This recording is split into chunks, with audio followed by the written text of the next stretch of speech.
Hola, buenas tardes nuevamente, y aquí ya terminando con la ponencia de Omar. A continuación nos acompaña Pablo Noreña Paz. Pablo es licenciado en Contaduría Pública, egresado de la UNAM y también estudió la licenciatura en Derecho de la misma universidad. Es socio de PricewaterhouseCoopers en la práctica de contribuciones locales y seguridad social, con más de 18 años de experiencia dentro del área de impuestos relacionados con las remuneraciones.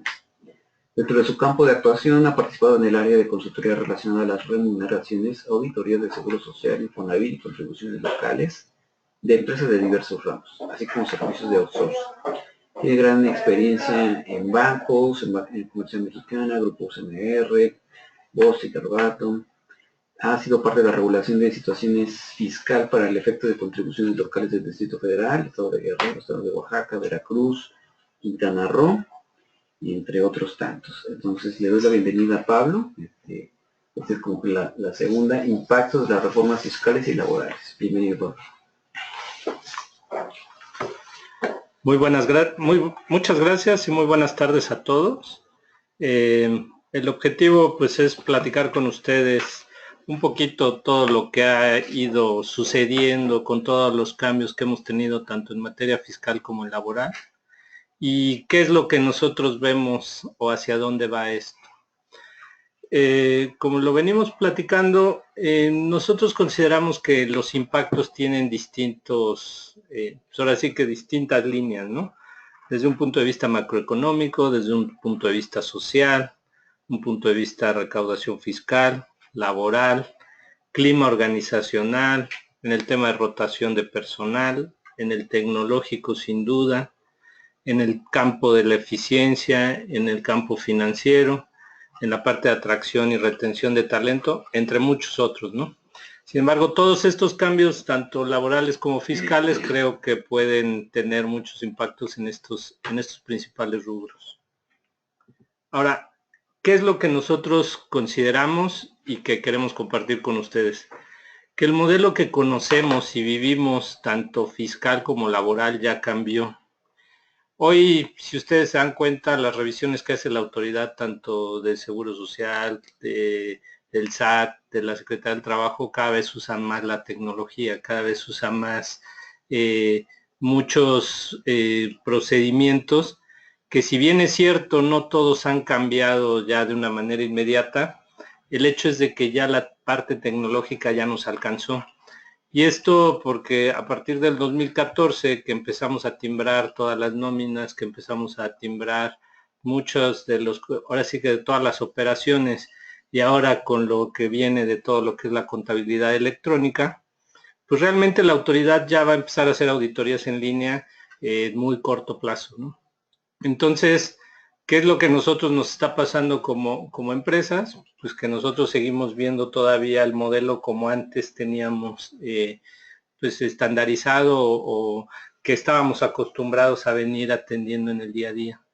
Sin embargo, con todos estos cambios tecnológicos y con toda esta estos cambios en el entorno tanto laboral, fiscal, incluso hasta el energético, y ahorita platicamos por qué, nos está trayendo todos estos cambios, pues obviamente tenemos que entender que esto ya cambió, que ahorita la autoridad se está acomodando, está empezando a digerir toda esa información que le hemos venido proveyendo desde el 2014, pero que ellos tienen la facultad de revisar 5 años atrás, ¿no? Entonces, por ahí del 2016, 17, 18, 19 va a ir, ahora sí que perfeccionando el modelo, y por ahí del 2020 estaremos dando vueltas atrás. Pero entonces es importante que lo identifiquemos como que esto ya cambió, que es únicamente un plazo en lo que se va a ir haciendo la transición, y vamos a ir viendo hacia dónde se está cambiando. Pero antes de entrar a todos estos cambios, pues lo primero que tenemos que entender es cómo estamos, ¿no? Y cómo nos vemos. ¿Y esto por qué? Y entrando un poquito al tema de recaudación. Ustedes saben que México es un país que tiene una baja recaudación fiscal, que vivíamos principalmente de muchos... ¿60%? Sí, sí. ahora sí que tenemos a 6 de cada 10 mexicanos en la informalidad y obviamente la recaudación que tenemos es muy baja.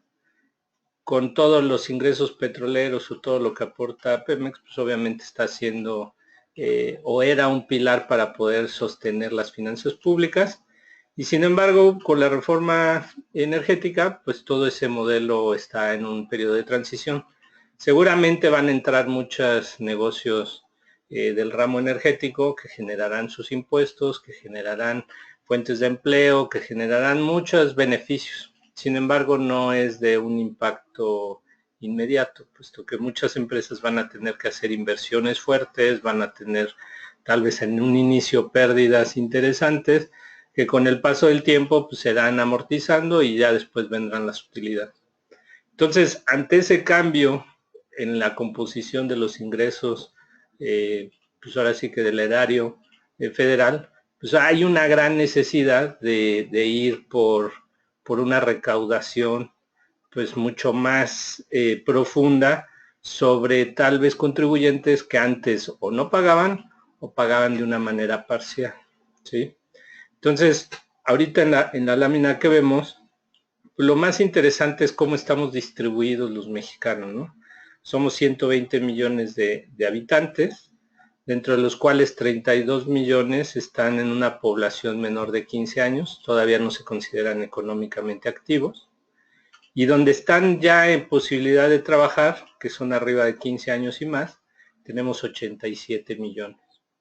De esos 87 millones, los que ya están activamente generando algún ingreso, según el INEGI y la Secretaría del Trabajo, tenemos alrededor de 52 millones. Y de los otros, los 35 millones, pues es tal vez personas de la tercera edad que ya dejaron de generar ingresos o que no se encuentran ahorita económicamente activos. De la población activa, los 52 millones, traemos 49 millones ocupados, entre ellos 33 millones son asalariados, 11 millones trabajan por cuenta propia, 2 millones son empleadores y alrededor de 2 millones no tienen pago o se encuentran dentro del rubro de otros. Entonces, si se dan cuenta, de toda la población económicamente activa, la mayoría es asalariada, ¿sí? Es una base de contribuyentes cautiva muy importante, que obviamente, pues para cualquier autoridad fiscal o de cualquier índole, pues es importante tenerla muy en cuenta. Por el otro lado, dentro de la composición que también nos comparte la Secretaría de Trabajo y el INEGI, y esto está a 2015, está por salir las cifras a 2016, pues tenemos una población identificada de cuáles son hombres, cuáles son mujeres, cómo está la estructura en cuanto a remuneración o la tasa neta de participación, que básicamente es la población económicamente activa, entre la población en edad de trabajar, ¿no? Entonces, con estas cifras, perdón, vamos viendo que obviamente la parte donde se centra mucho de la recaudación o hacia donde se puede centrar mucho la recaudación y todo el foco tanto de fiscalización como de análisis desde un punto de vista laboral, pues se sigue centrando en todos los asalariados. Aquí lo tenemos desglosado por sector, donde obviamente pues tenemos mucho en el rubro de servicios. Todavía en el país tenemos una división o de alguna manera en las actividades agropecuarias, en la industria manufacturera, en la construcción, en comercio, transporte, gobierno, ¿sí? Entonces, todo este tipo de personal, los 49 millones que veíamos, y de ahí se desglosan los 33 asalariados, muchos o casi la mitad caen en el rubro de otros servicios. Lo interesante aquí es el nivel de educación que tiene esa población. De esos 49 millones, 2 millones están sin instrucción, 14 millones solo tienen nivel primario y 24 millones llegan a la secundaria y media superior. realmente el grueso de la población asalariada todavía se encuentra a nivel media superior, no logra llegar a un nivel importante a nivel licenciatura o superior, perdón, y tenemos muy poquitos como no especificados. Entonces, si vamos viendo la composición de la población mexicana, tenemos 33 millones de asalariados. Dentro de esos 33 millones y empleadores y todos los demás, la mayoría son de educación secundaria o media superior, es decir, la prepa. Viendo el comparativo por rama económica, pues tenemos pues prácticamente un sesgo similar al que veníamos viendo, donde prácticamente la parte azul, que es la más importante, ya sea desde el 2001 al 2015, el primer trimestre, pues no ha tenido una variación tan importante. Lo que podemos ver aquí es que el sector servicios pasa del 27% al 33%, y las actividades agropecuarias bajan del 17 al 13, ¿no? Entonces, poco a poco empezamos a ver que la tendencia de la prestación de servicios pues, sigue creciendo, y la parte manufacturera o de sector primario tiende a una pequeña disminución. Si lo vemos por grupos de edad, también es interesante analizarlo, ya que la población que estaba entre 14 y 19 años disminuye, pasa del 11% al 6%. Lo mismo población de 30 a 49 años, que baja de 27 a 23, y se incrementa la población de 30 a 49 años, ¿sí?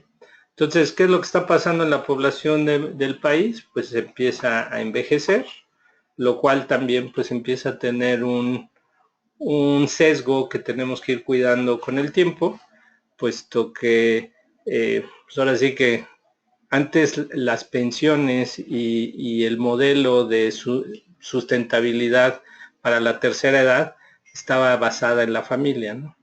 Generalmente los padres, cuando ya llegaba la edad de retiro, pues eran sostenidos por sus hijos. Sin embargo, ahora que ya no tenemos una familia tan grande, la realidad es que puede llegar el momento en que ya no haya ese hijo que sostenga a los padres, ¿no? Entonces, esa parte, pues es importante que la vayamos analizando, puesto que eso implica que el gobierno necesite de alguna manera empezar a fondear mayores planes de pensiones o situaciones que ayuden a solventar los gastos en un futuro.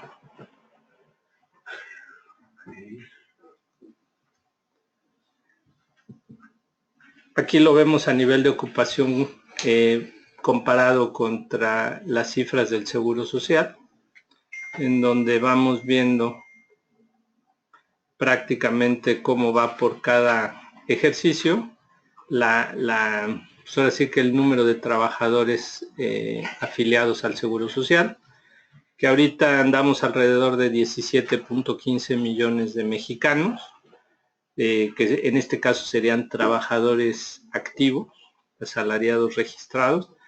El instituto atiende a cerca de 60 millones, y esto en virtud de que son los 17.5 millones de trabajadores afiliados, más sus, ¿cómo se llama? Sus beneficiarios, ¿no? Si vamos viendo la media nacional de ocupados, pues obviamente traemos muchos menos, o se ha ido comportando distinto con las cifras del Seguro Social. Aquí en la siguiente lámina seguimos viendo un nivel de informalidad o un porcentaje de informalidad alto. La media nacional, en tanto de hombre como mujer, se mantienen, son similares. Sin embargo, el punto interesante o el punto a destacar es la parte de que no perdón. La parte es que estamos alrededor del 60% de los mexicanos aquí 60% de los mexicanos se encuentran en el sector informal. Entonces, si vamos viendo todas estas cifras, vamos viendo que la autoridad cada vez va a necesitar más fiscalización y más recaudación para ir tapando, pues, o ir compensando esa transición que va a haber del ingreso petrolero. Por el otro lado, vemos que la tasa de informalidad pues prácticamente se mantiene en niveles similares desde el 2005 a la fecha, prácticamente en 10 años no ha disminuido la informalidad. Entonces, ¿esto a qué nos lleva? A que la autoridad pues cada vez va a ir a fiscalizar y a recaudar sobre la misma base de la población, ¿no? Y esa misma base pues son principalmente la parte asalariada, la parte de nómina, ¿no?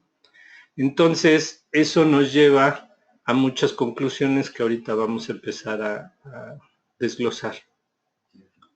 Si vemos la tasa de informalidad por estado, tenemos aquí que en los estados donde ahorita se registra la mayor violencia, pues son los estados en los que hay más informalidad, ¿no? Donde hay menos controles, donde hay menos establecimiento o seguimiento de las reglas, y eso pues obviamente lleva a que también tenga un sesgo, ¿no? Porque en estos estados donde ahorita no hay esa regulación o ese seguimiento de la formalidad, pues ahí no vamos a recaudar mucho. Entonces, el sesgo de la recaudación y de la fiscalización de la autoridad pues, se va a venir hacia los estados donde existe una un mayor control, donde hay una mayor seguimiento de la formalidad. Entonces, la media nacional anda en 57.6, pero si vemos los estados de Coahuila, Nuevo León, Chihuahua, Baja California, Sonora, la mayoría de su población es formal, muy contrario a lo que es Oaxaca, Chiapas, Guerrero, Puebla, ¿no? ¿Qué Oaxaca será por pues, esas distancias que hay? Pues mira, es un conjunto de factores, ¿no? El ver a Oaxaca en los niveles de informalidad del 80.4, pues quiere decir que prácticamente o viven de su negocio propio sin reportar realmente lo que son sus ingresos y sus impuestos, o es toda una economía ya muy estructurada, donde no es necesario salir a la formalidad, ¿no? Pero sin duda pues ahí hay un reto muy importante en estas entidades. Lo mismo vemos en el tema de asalariados versus asegurados al IMSS. La mayoría de los trabajadores que son asalariados están afiliados al IMSS, donde se tiene un nivel de aseguramiento muy importante es en el Distrito Federal, en Nuevo León, en Querétaro, en Coahuila. No así en Tlaxcala, ¿no? Tal vez tú tengas un trabajador en Tlaxcala, pero ahí por cada 10 trabajadores solo 2 los afilian al Seguro Social. Y entonces ahí vamos viendo que también hay un tema de cumplimiento en obligaciones de Seguro Social, ¿sí? O sea, prácticamente las cifras nos van llevando a darnos una radiografía muy clara de cómo está la composición social en México, ¿no? Si lo vemos a nivel ingresos, también resulta interesante. Hoy traemos una media nacional de 5,249 pesos mensuales, donde todavía hay un sesgo entre hombres y mujeres. Gana 5,732 los hombres versus lo que son las mujeres. Y a nivel estatal, pues también vemos, ¿no? En el estado donde más como estado se paga o hay un promedio salarial más alto es el de Baja California Sur, y vamos viendo que Chiapas tiene el ingreso per cápita menor, ¿no? Y vamos viendo cómo se va comportando tanto por hombre como mujer. La media nacional pues está, como les decía, en 5,249. Y en muchos estados todavía encontramos ingresos o promedio de ingreso mensual todavía más bajo de la media nacional. Uno de ellos pues, es el Estado de México, que es uno de los principales estados con trabajadores económicamente activos. Ahora, una vez que ya vimos todo ese análisis de la composición de las, pues ahora sí que tanto de la formalidad, del cumplimiento de cuotas al seguro social, de ingresos per cápita, perdón, nos preguntamos, bueno, ¿y cómo nos van a impactar todas las reformas, tanto fiscales y laborales, que hemos venido viviendo? Ustedes saben que desde el 2009 hubo una serie de reformas al Seguro Social, donde nos hicieron responsables, solidarios entre el contratante y el contratista. En el 2002 se creó la figura de subcontratación para efectos de la Ley Federal del Trabajo. Se han venido haciendo deducciones limitadas de las prestaciones a los trabajadores. Se ha hecho una deducción parcial de los planes de pensiones. Se ha obligado a que todos timbren las nóminas. Se ha puesto la responsabilidad solidaria para temas de Infonavit. Se han creado criterios no vinculativos respecto al outsourcing abusivo, es decir, todos los criterios que el SAT ha emitido diciendo, oye, si tú no tienes un proveedor o un prestador de servicios que cumpla con una adecuada retención del impuesto sobre la renta o que haga una serie de cumplimientos tanto para el IVA como para el ICR, pues va a ser una práctica indebida o no va a ser deducible, etcétera. También se han emitido criterios normativos por parte del IMSS, en donde se ha establecido que todos los pagos en efectivo deben de formar parte de la base, es decir, que si tú le das vales de despensa y es efectivo, o si se lo das como una ayuda de previsión social, o hay algunos esquemas de evasión que nos hemos encontrado donde dicen, oye, pues te voy a pagar una indemnización por fatiga laboral, pues eso, todo eso va a ser parte de la base, ¿no? Ya no van a tener ese tinte de indemnización o de un concepto de exclusión, ¿no? Con la contabilidad electrónica, con la figura de la discrepancia fiscal, en donde te dice, oye, pues si tú me reportas 100 pesos de ingreso y te gastas 200, pues para mí los otros 100 pues es una discrepancia en tu declaración de ingresos, ¿no? ¿Y por qué? Pues porque ahora ya tienen todo el sector financiero totalmente amarrado, identificado, y es muy fácil detectar cuánto estás gastando versus lo que estás reportando como ingreso. Y eso pues nos lleva a que si se reportan o hay conceptos como actos inexistentes, pues prácticamente la autoridad pueda discutirlos y en su caso anularlos, ¿no? Entonces, si se fijan, todo este marco normativo en materia fiscal, pues ha ido cambiando, cambiando. Día a día nos cambia algo, nos cambia algo. Y como les decía al inicio, esto ya cambió. Ya la autoridad tiene la información. Lo único que hace falta es que jale todos estos hilos que nos han ido poniendo desde el 2009, en donde, oye, pues te voy a hacer válida la responsabilidad solidaria, o te voy a atacar con el tema de los criterios no vinculativos, o voy a ver si esta discrepancia fiscal está. Entonces nos está pasando como la ranita, por eso le ponía ahí una ranita en la presentación. A la ranita le fueron calentando el agua y nunca se dio cuenta que se cocinó, ¿no? Yo creo que a nosotros nos está pasando algo parecido.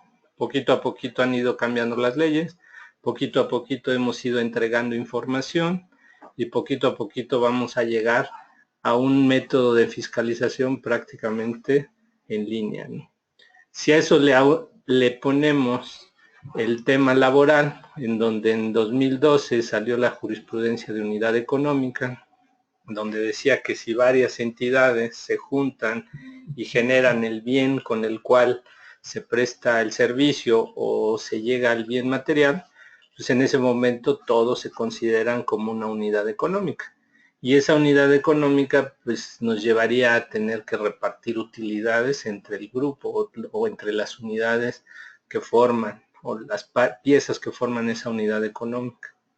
Asimismo, pues toda la reforma laboral de 2012, donde se adoptaron todos los principios de la Organización Internacional del Trabajo, donde se estableció todo el tema de la subcontratación, donde se puso una responsabilidad de cumplimiento a los subcontratistas, y obviamente pues nos lleva a temas de cumplimiento y sanciones, donde han ido evolucionando los criterios de las juntas federales de conciliación y arbitraje, y pues realmente ha hecho que todo eso se modernice en las inspecciones del trabajo. Las inspecciones por parte de la Secretaría del Trabajo cada vez son mucho más eficientes, mucho más precisas, van a lo medular, son ya electrónicas también. Ya no es como antes que llegaba un visitador con una hoja y papel y sin un conocimiento previo. Ahorita realmente ya son visitas mucho más elaboradas y muy finas. Entonces, ¿eso qué está haciendo? Pues que hoy las empresas tengan que cambiar, tengan que entender que el modelo ya es distinto y que si ellos no reaccionan ante todos estos cambios, en 3, 4, 5 años van a tener que responder por todo lo que ahorita ya hicieron. ¿Y esto cómo lo vemos? Y prácticamente pues es un tema disruptivo, ¿no? La tecnología ahorita está haciendo un cambio fenomenal y lo va a hacer muy rápido. Ahorita vemos, o desde nuestro punto de vista, las empresas ahorita están sufriendo una fiscalización como nunca antes se había visto pues ahora sí que en toda la existencia. ¿Y por qué? Porque ya tienen un alcance mucho mayor, una precisión. Ustedes ven en las declaraciones que ahora vivieron de personas físicas, tú te metes a la página del SAT y prácticamente ya están todos tus ingresos, todos tus egresos y ya casi paga aquí o no pagas aquí. O sea, ya prácticamente la autoridad tiene un nivel de detalle o de análisis muy alto, ¿no? Entonces, ¿hacia dónde nos vemos? En revisiones en línea, donde tú ya prácticamente estés pagando y ya te estén diciendo, oye, me debes todos tus impuestos, o estés cobrando y en ese momento ya te hagan todas las retenciones. Por el otro lado, muchas empresas con el afán de reducir costos se voltearon a los outsourcing, ¿no? Y al voltear a los outsourcing, pues dijeron, oye, pues paso toda mi nómina con un tercero. O yo tengo una nómina de 40 personas, 20 personas, pero subcontrato a un ejército de promotores o a un ejército de empleados que a través de un tercero pues él se haga responsable de sus obligaciones fiscales y laborales. Sin embargo, con todo lo que ahorita venimos comentando, pues realmente la autoridad va a poder hacer un análisis de datos bastante interesante. Y eso ya lo vivimos hoy en las herramientas que tenemos en nuestros celulares, ¿no? Ustedes ven el Facebook y de pronto les puede aparecer, oye, podrían conocer a Pablo Noreña. Y ustedes dicen, oye, pero ¿cómo le hicieron para saber que yo puedo conocer a Pablo Noreña si yo no lo tengo en ningún lado, ¿no? Ah, bueno, pero es que tal vez tú eres amigo de un amigo mío y ese amigo mío me tiene a mí y entonces se hace una red de amistades, ¿no? Y entonces en base a esa red de amistades, un algoritmo en la máquina pues identifica quiénes pudieran ser y con análisis predictivo se pueden identificar. Imagínense que ese mismo algoritmo lo apliquen a los FDIs, al comprobante fiscal digital. Yo le vendí un servicio a mi cliente en donde era un servicio de nómina o de prestación de personal y a su vez yo subcontraté a otra empresa que era un sindicato o era una sociedad cooperativa o lo que sea.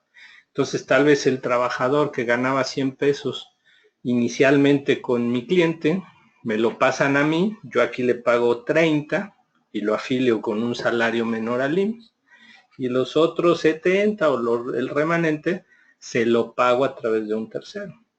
Antes, las revisiones de la autoridad eran muy limitadas, iban por entidades, entonces era muy difícil que la autoridad la identificara o viera toda esa cadena de pagos, porque decía, bueno, pues yo vengo y reviso aquí, hay una nómina de 30 y a esa nómina de 30 pues hay un pago de impuestos de 30, pero no podía identificar que caía otro pago por otra entidad donde no se estaba cubriendo tal vez el impuesto. Ahorita con la tecnología y con toda la información que ya le entregamos a la autoridad desde el 2014, ellos ya van a poder saber a través del RFC del trabajador, a través del CFDI del trabajador o a través del CFDI entre patrones. que si eso se juega también con la contabilidad electrónica, sin dudar ahora sí que sin lugar a dudas vamos a tener un esquema en donde la autoridad va a poder identificar los esquemas de evasión muy rápido o con una mayor precisión a la que hoy tiene. Y entonces, como en el Facebook, identificando quién es el amigo malo, pues todos los amigos que jugaron con él van a ser llamados a revisión, ¿no? Entonces, el impacto que va a tener toda lo que es la tecnología y todas estas reformas que hemos venido viviendo, pues es alto. Entonces, la pregunta que nosotros le hacemos a nuestros clientes es: ¿quiénes son tus amigos? ¿Con quién te estás relacionando? ¿Con quién estás facturando? Y si ellos están cumpliendo adecuadamente sus obligaciones. Porque si ellos no están cumpliendo adecuadamente sus obligaciones, con todas las reformas que ya tenemos de seguridad social, laboral, Infonavit, etcétera, pues uno es el que va a responder por esas obligaciones. Y ante la necesidad de dinero que va a tener el gobierno para fondear todas las finanzas públicas, por todo lo que hemos venido platicando, pues sí vemos una actividad muy interesante o muy importante para efecto de que ellos puedan ejercer todo este análisis, ¿no?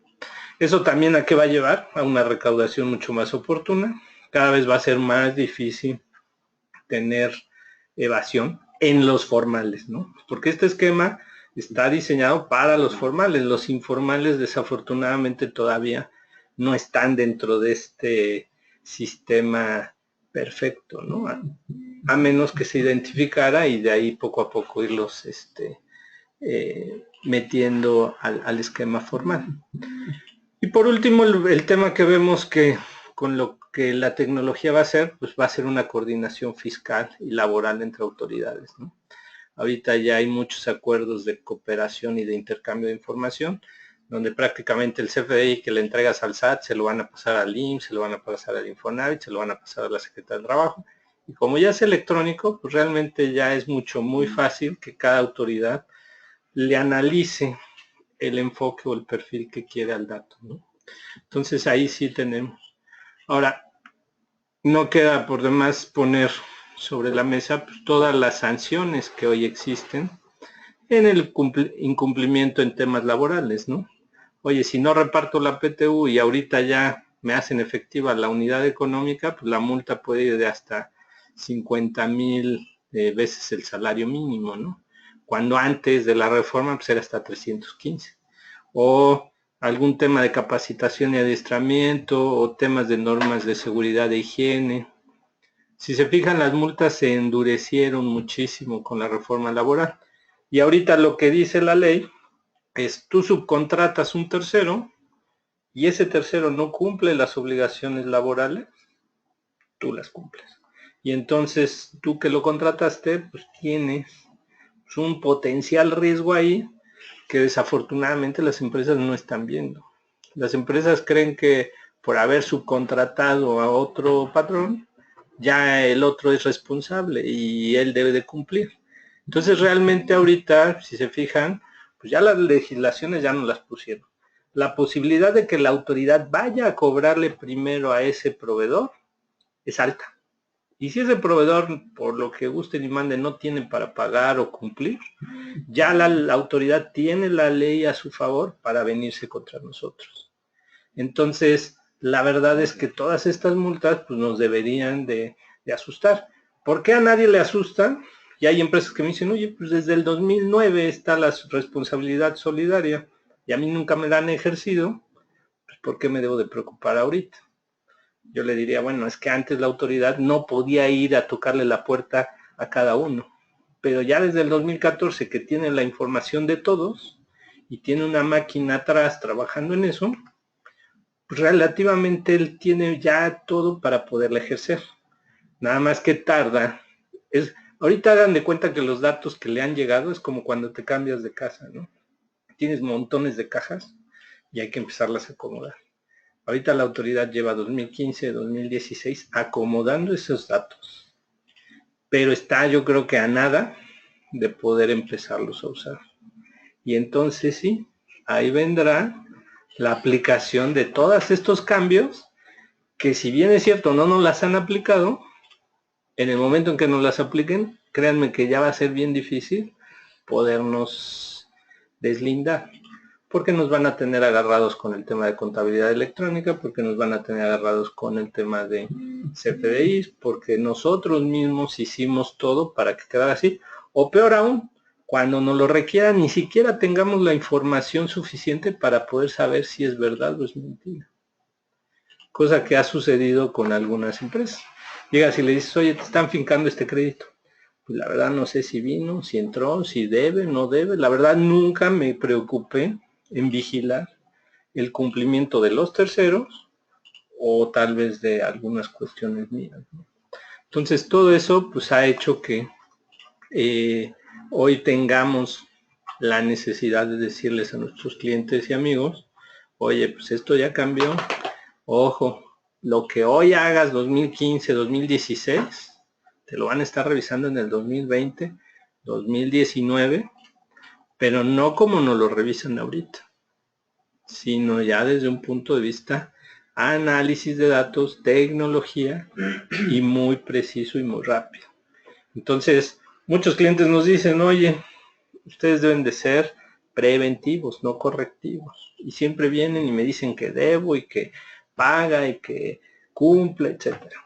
Bueno, en este tema pues estamos siendo o tratamos de ser lo más preventivos, porque ahorita, si bien es cierto, no los van a venir a molestar con esto, estamos a nada de que sí lo hagan.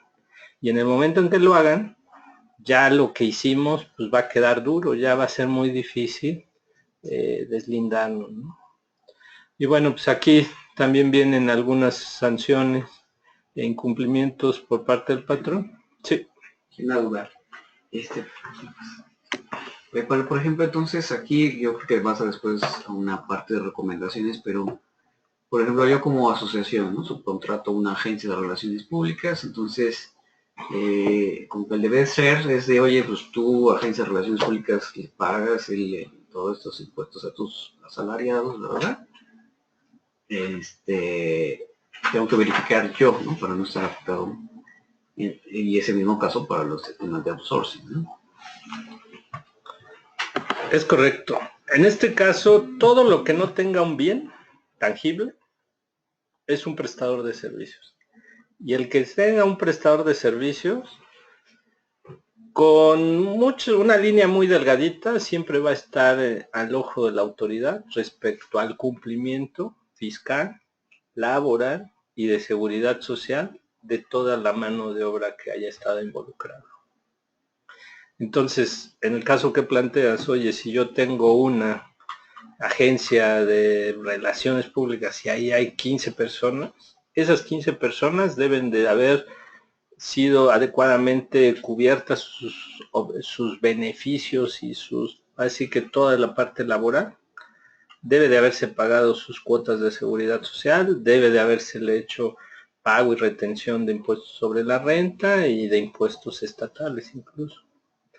Si alguien no lo hizo o el patrón no lo hizo adecuadamente, la autoridad, con todo esto que platicamos de tecnología, va a poder identificar rápidamente que esa empresa no cumplió. La autoridad va a buscar a esa empresa, le va a decir, oye, me tienes que pagar. Pero si esa empresa por X, oye, ya no la desapareció, no tiene, etcétera, se van a voltear con el que lo contrató. Y en este caso, pues éramos nosotros y tendremos que hacer frente a eso. O tendríamos que deslindarnos, ¿y cómo? Pues en un litigio. Y en ese litigio, pues vas a tener que decir, oye, no, yo no los contraté y esos 15 ni los conocía. Pero te va a tocar a ti demostrar que no lo era. Y aquí la autoridad pues va a tener los FDIs de todas esas nóminas, va a tener los contratos que celebraron entre ustedes, puesto que lo va a ver en la contabilidad, va a haber muchas cuestiones que tal vez sea mucho más difícil para ti decir que no sucedió, ¿no? Entonces, eso nos pone en una situación de desventaja, ¿no? ¿Qué aspectos relevantes consideramos que ahorita están sucediendo en las inspecciones de trabajo? Pues obviamente antecedentes que ya se están dando en todo lo que está realizando la Secretaría. lo cual, como les comentaba, pues hoy lo vemos mucho más fino, mucho más preciso, no es como antes, ha evolucionado.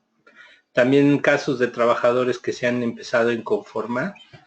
Eso es otro tema que, bueno, ahorita todavía, como ustedes saben, los abogados laboralistas pues tenían, digamos que un ingreso recurrente a través de los salarios caídos, ¿no? Metían muchas demandas contra los patrones, pasaba el tiempo y luego pues venían los salarios caídos y pues era un ingreso para los abogados y un ingreso para los trabajadores. Al día de hoy, al haberlos limitado a 12 meses, pues ese volumen de abogados pues ya no van a tener los ingresos que antes solían tener. Entonces van a evolucionar ellos también y uno de los puntos que creemos que puede empezar a atacar pues son este tema de 15A de la Ley Federal del Trabajo o el tema de la unidad económica, ¿no? Para efectos del reparto de utilidades.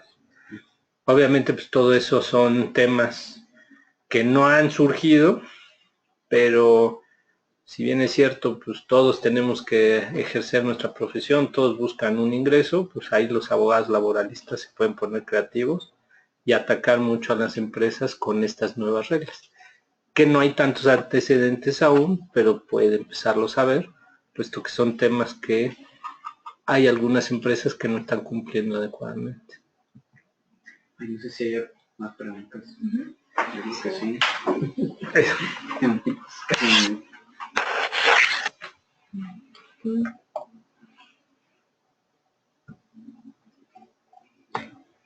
No.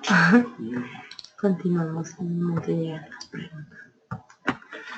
Y bueno, pues ahorita hay muchos impactos que tenemos que evaluar, que los primeros son efectos en la relación individual, efectos en la relación colectiva, efectos sancionadores por parte de la Secretaría del Trabajo y Previsión Social, efectos que nos van a traer ante el SAT sin duda, ante el IMSS, ante el Infonavit, y sobre todo hay diferentes riesgos en la forma en que debemos de documentar todo esto, ¿no?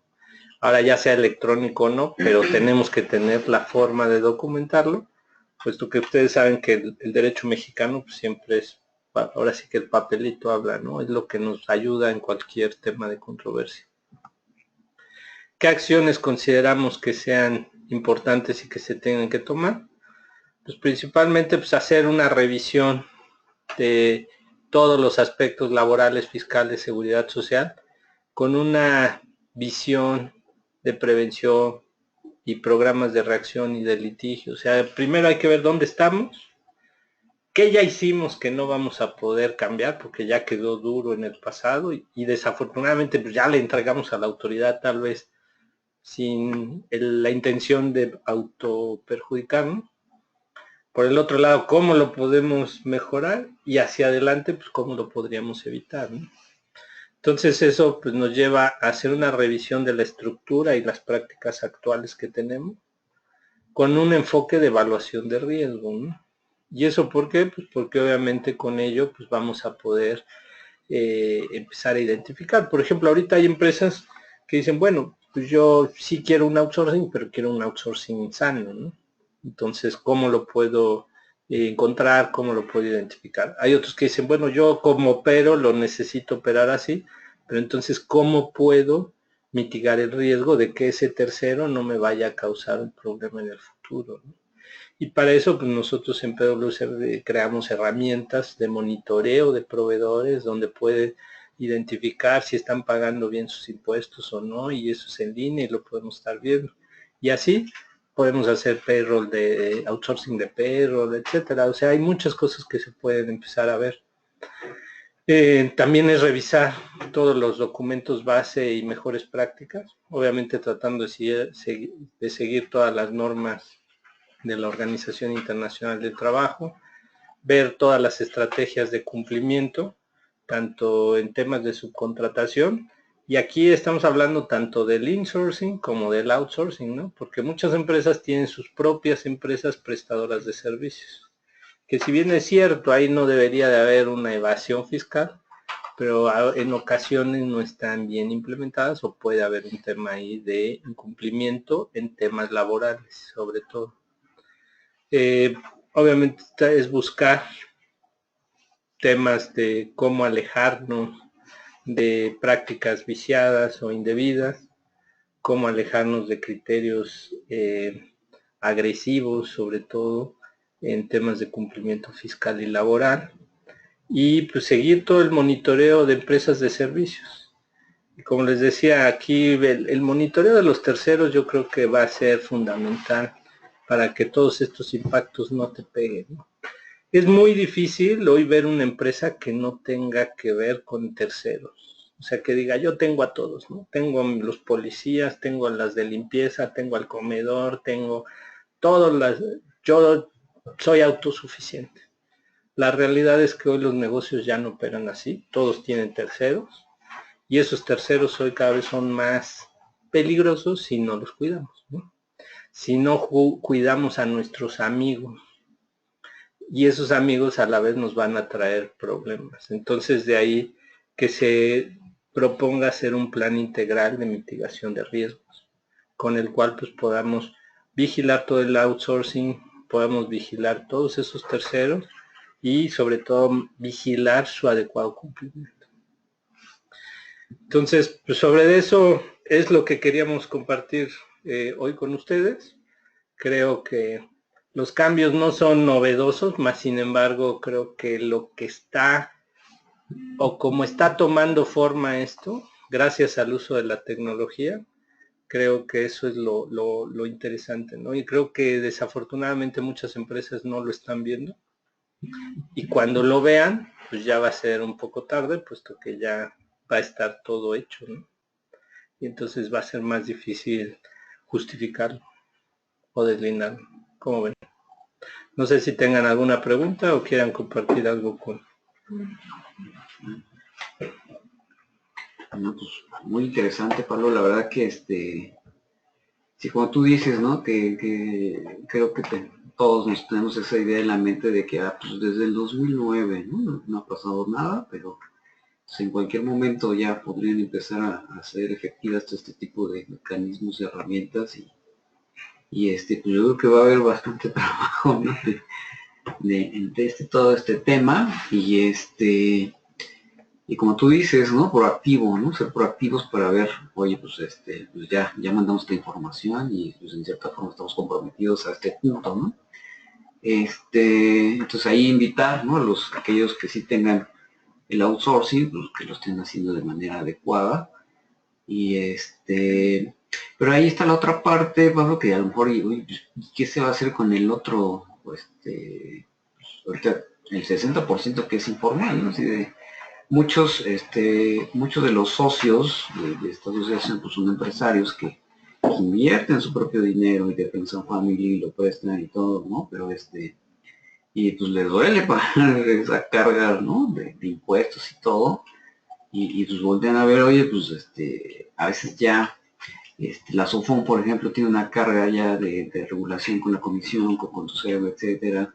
Y pues luego súmale una carga de este tipo de impuestos, pues algunos los va a sacar, ¿no? De la competencia. Y pues ya no va a poder generar más empleo, ¿no? Entonces ahí, pues, pros y contras, pero pues no sé, ¿no? ¿Qué tanto van a apretar a ese sector que quiere seguir trabajando y todo, pero pues ya es demasiado la carga? ¿Tú qué opinas ahí? No sé. Mira, sin duda el tema de la informalidad es un cáncer para la sociedad y es un tema que nos deja en una desventaja competitiva muy importante el sector formal, ¿no? Puesto que alguien que es informal o que no sigue las reglas que todos los demás seguimos, pues tiene una ventaja para poder lograr un beneficio de manera indebida. Sin embargo, también con todas estas reglas, sí invita a que todas las demás empresas formales cada vez tengan más cuidado de no involucrarse con esos informales o con esas empresas no sanas, ¿no? ¿Por qué? Puesto que si lo haces, tarde o temprano puedes tú estar pagando el precio. Es decir, que si tú contrataste a alguien que te daba 20 o 30% más barato porque se estaba ahorrando el pago de impuestos o porque estaba haciéndolo de una manera ilegal o informal, pues ahorita las reglas ya están muy cercanas a que lo identifiquen y te la hagan efectiva a ti, que eres el que los contratas. Entonces, ¿qué está haciendo? Pues que lo está dividiendo. Realmente ya lo va a empezar a separar de los formales de los informales.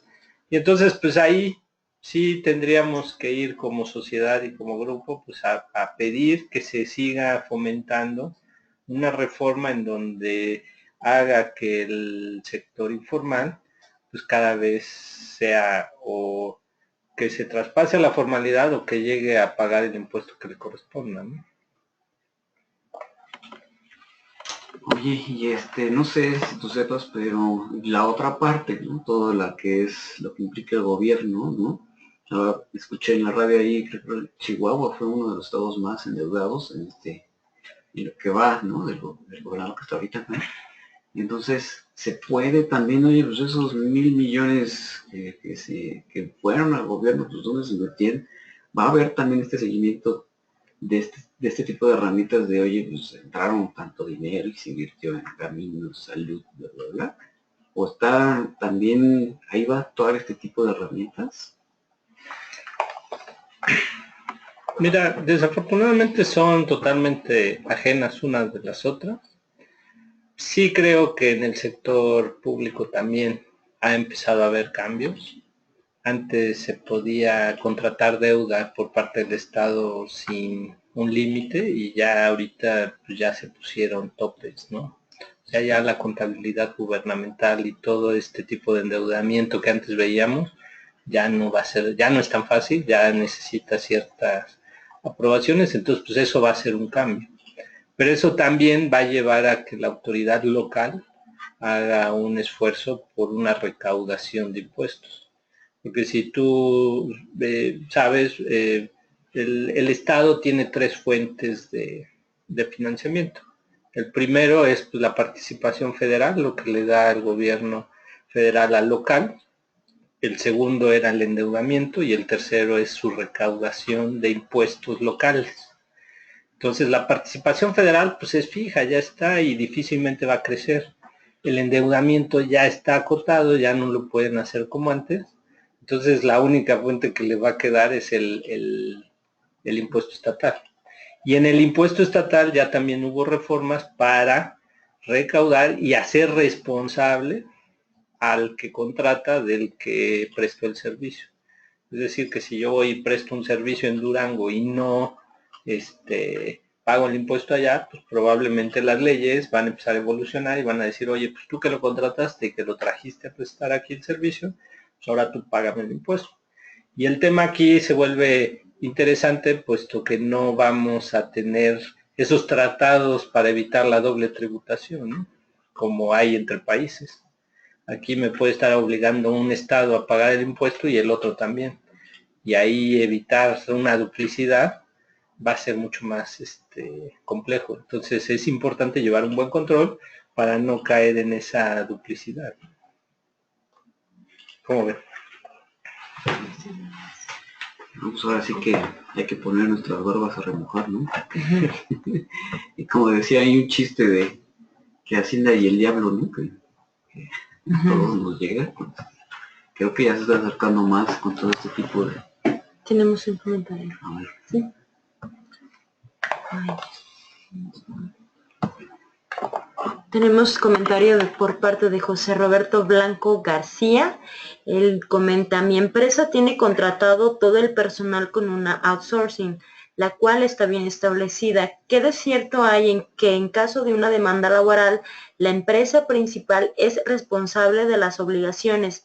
Es decir, ahora que viene el tema de la PTU, la outsourcing no genera utilidades o utilidades muy bajas, mientras que la principal genera utilidades. ¿Debo de entregar utilidades por la empresa principal?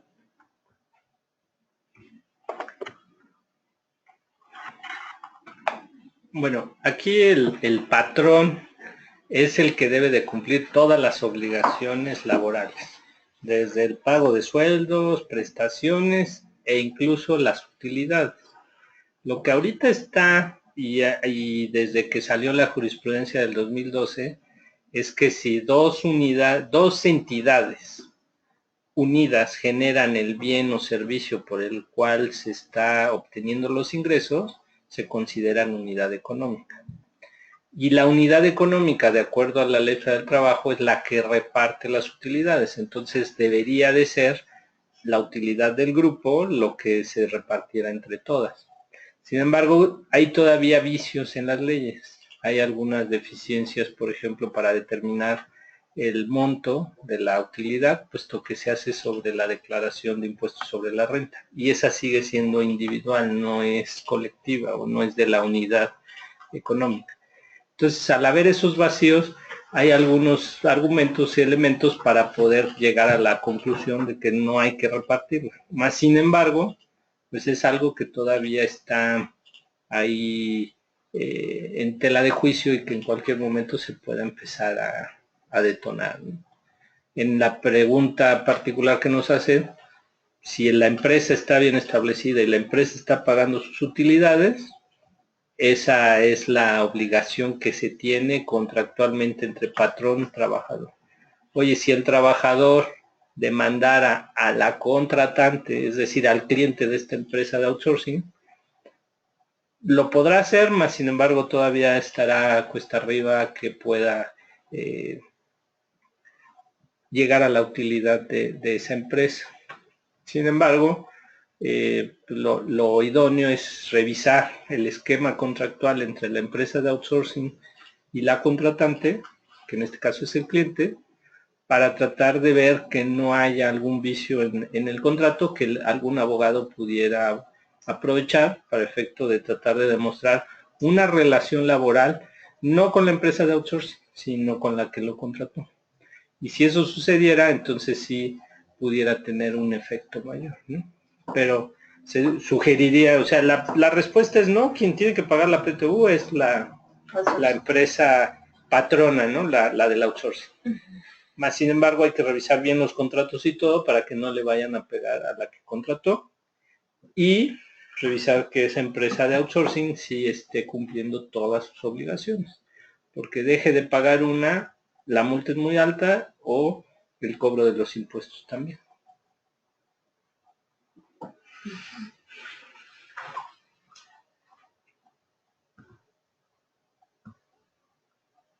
Muchas gracias, agradece José Roberto. ¿Alguna otra pregunta?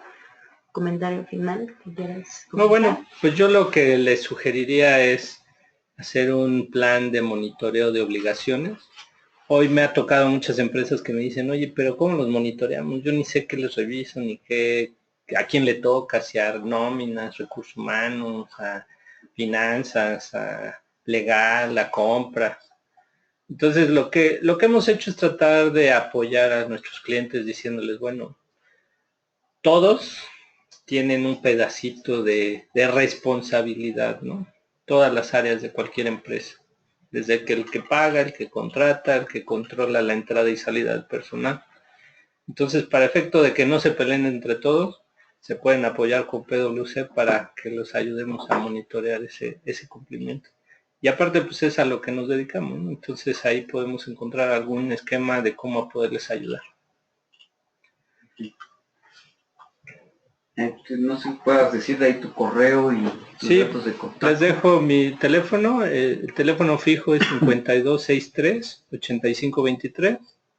Mi correo electrónico es pablo.norena@mx.pwc.com y les dejo mi celular por si gustan, es el 04455 4188 3733. Muchas gracias. Gracias. Muchas gracias, Pablo. En el curso. El curso. Digo, tenemos Muchas todavía gracias. gente. Entonces, nada más les recordamos que hay un curso que está impartiendo el Comité Fiscal y va a ser este jueves aquí en la instalación del World Trade Center, con las inscripciones con Azul Navarro. Entonces los esperamos ver por acá, también va a haber vía streaming, últimos lugares. Entonces Es gratis para los socios de Asofón y también es streaming para los foráneos, ¿no? Entonces, los esperamos. Gracias.